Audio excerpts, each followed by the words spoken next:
तो स्वागत है आप सबका हमारे YouTube चैनल में, जहां आप सुनते हैं नैतिक कहानियां। ऐसे और नए नए नैतिक कहानियां सुनने के लिए हमारे इस YouTube चैनल को सब्सक्राइब जरूर करें। धन्यवाद साथियों।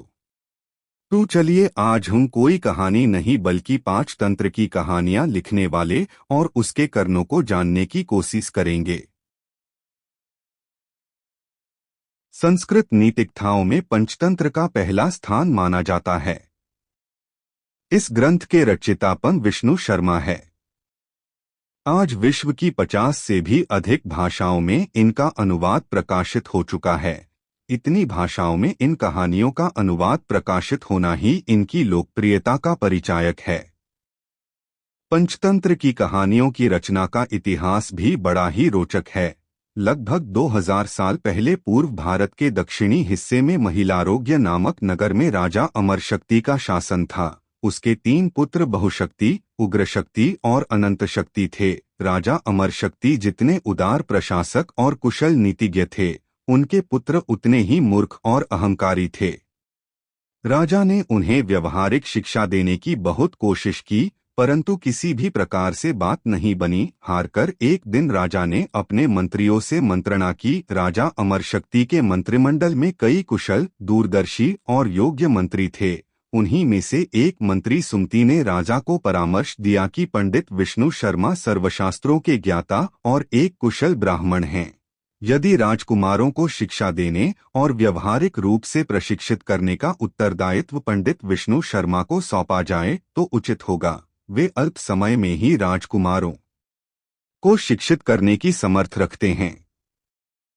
राजा अमरशक्ति ने पंडित विष्णु शर्मा से अनुरोध किया और पारितोषिक के रूप में उन्हें 100 गांव देने का वचन दिया। पंडित विष्णु शर्मा ने पारितोषिक को तो अस्वीकार कर दिया, परंतु राजकुमारों को शिक्षित करने के कार्य को एक चुनौती के रूप में स्वीकार किया। इस स्वीकृति के साथ ही उन्होंने घोषणा की कि मैं यह असंभव कार्य मात्र 6 महीनों में पूर्ण करूंगा।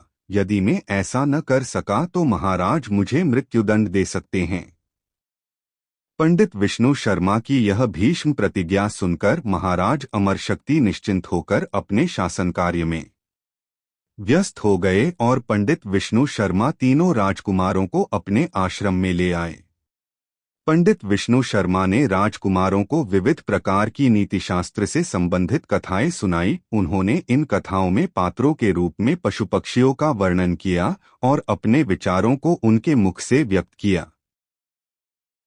हार बनाकर उन्होंने राजकुमारों को उचित अनुचित आदि का ज्ञान दिया और इसके साथ ही राजकुमारों को व्यवहारिक रूप से प्रशिक्षित करना आरंभ किया। राजकुमारों की शिक्षा समाप्त होने के पश्चात पंडित विष्णु शर्मा ने इन कहानियों पंचतंत्र कहानी संग्रह के रूप में संकलित किया।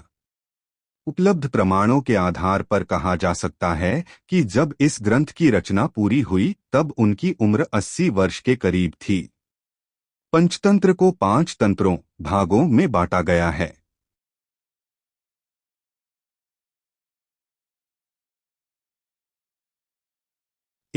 मित्रभेद, मित्रों में मनमुटाव एवं अलगाव।